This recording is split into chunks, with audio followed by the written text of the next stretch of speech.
Assalamualaikum warahmatullahi ta'ala wabarakatuh. Bismillahirrahmanirrahim.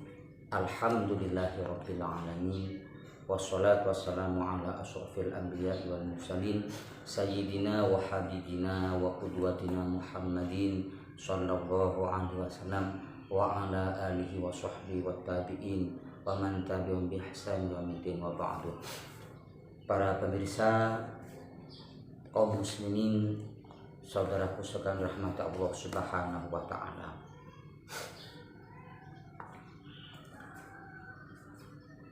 Sebagaimana kita ketahui bersama bahwa salah satu kebiasaan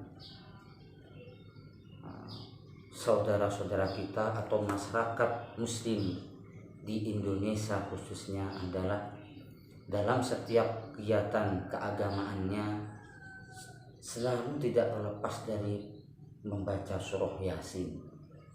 Baik ketika ada hajatan, apakah pengantin, pasti malam harinya diadakan membaca surah Yasin. Terkadang juga ditambah dengan tahlil. Ada acara pindahan rumah, di situ pasti dibacakan surah Yasin. Membuka usaha baru, menempati rumah baru, pasti juga situ ada diawali dengan bacaan surah Yasin.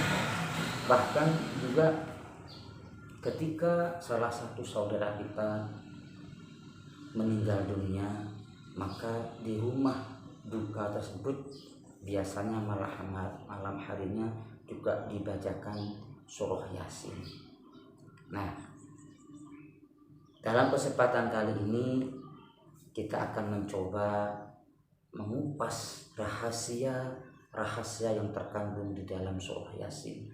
Adakah keistimewaan tersendiri di dalam surah Yasin sehingga ulama-ulama pendahulu kita khususnya di Indonesia menganjurkan kita selaku orang yang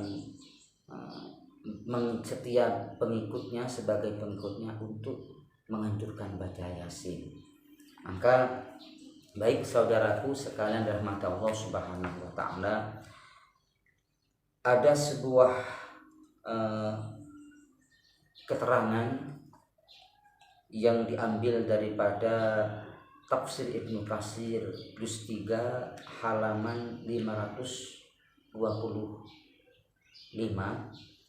Situ Imam Abil Hafidz Ibnu Katsir menyampaikan, walihada qala ba'dul ulama, karena atas dasar-dasar ini maka sebagian ulama berpendapat min khosa'isi hadis surati, salah satu daripada kekhususan surah ini yakni surah Yasin, annaha, sesungguhnya surah Yasin ini la tuqra'u, tidak dibacakan inda amrin asirin, ketika dalam kondisi masalah yang sangat dahsyat, yang sangat sulit, illa yassarahullahu, kecuali Allah mudahkan masalah tersebut barokah surah Yasin.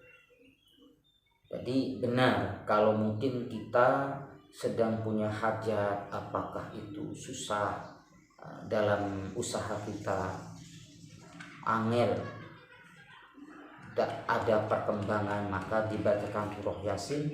Ini menjadi wasilah keberkahan surah Yasin, menjadi penyebab Allah mudahkan usaha kita. Kemudian dilanjutkan saudaraku sekalian, wa ka'anna qira'ataha indal mayyiti litanazzulir rahmati wal barakat, dan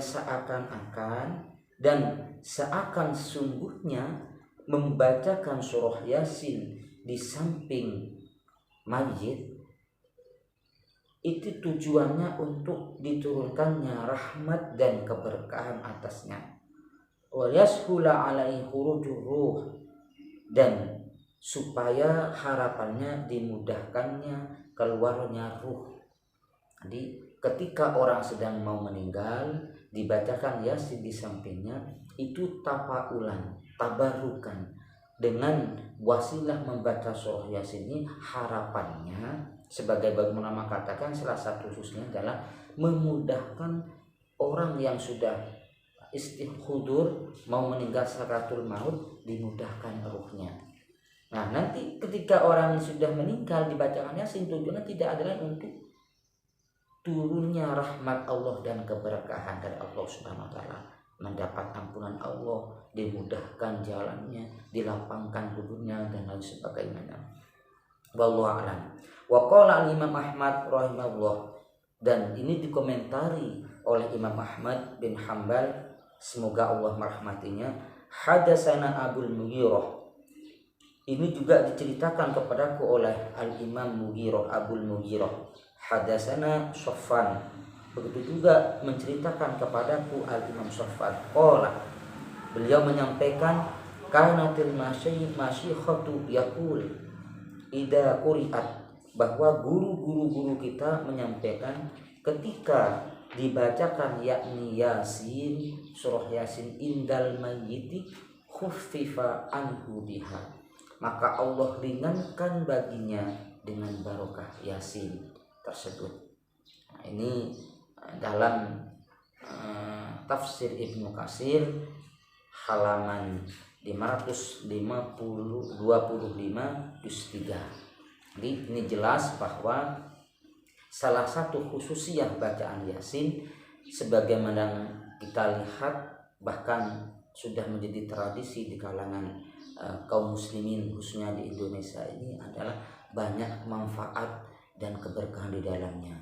Salah satu tadi apabila ada dalam kondisi yang sulit, maka dengan membaca Yasin insya Allah Allah mudahkan segala urusan kita.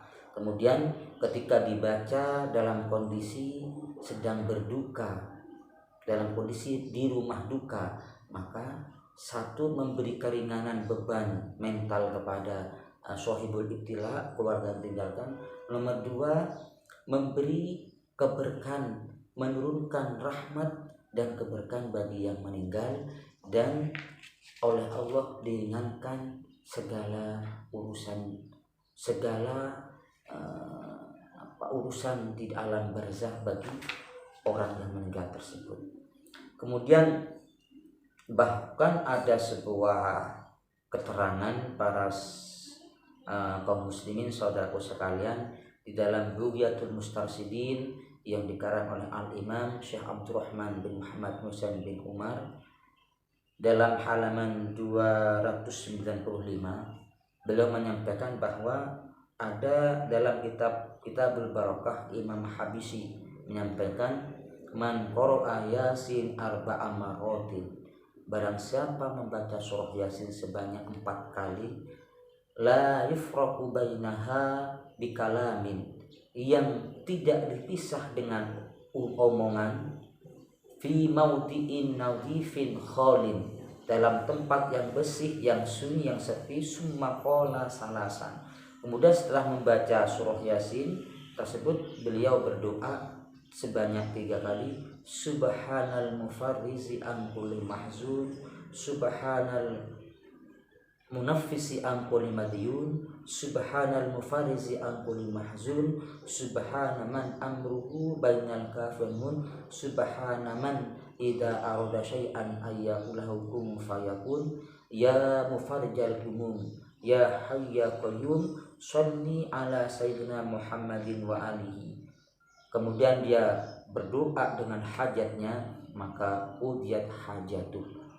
Ini sudah teruji. Jadi dalam Kitabul Barakah disampaikan oleh Imam Habisi bahwa orang membaca surah Yasin sebanyak 4 kali, kemudian tanpa dipisah dengan omongan lain, setelah selesai membaca di tempat yang suci, yang sunyi, dengan khusyuk, kemudian dia membaca doa 3 kali, subhanal munaffisi an kulli madyun, subhanal mufarrizi an kulli mahzun, subhana man amruhu bainal kafi wan nun, subhana man idza arada syai'an ayyahu lahu kun fayakun, ya mufarrijal humum, ya hayyu ya qayyum sholli wa sallim ala sayyidina Muhammadin wa alihi. Kemudian dia berdoa memohon apa yang dia hajatkan, insya Allah akan dikabulkan oleh Allah Subhanahu wa taala.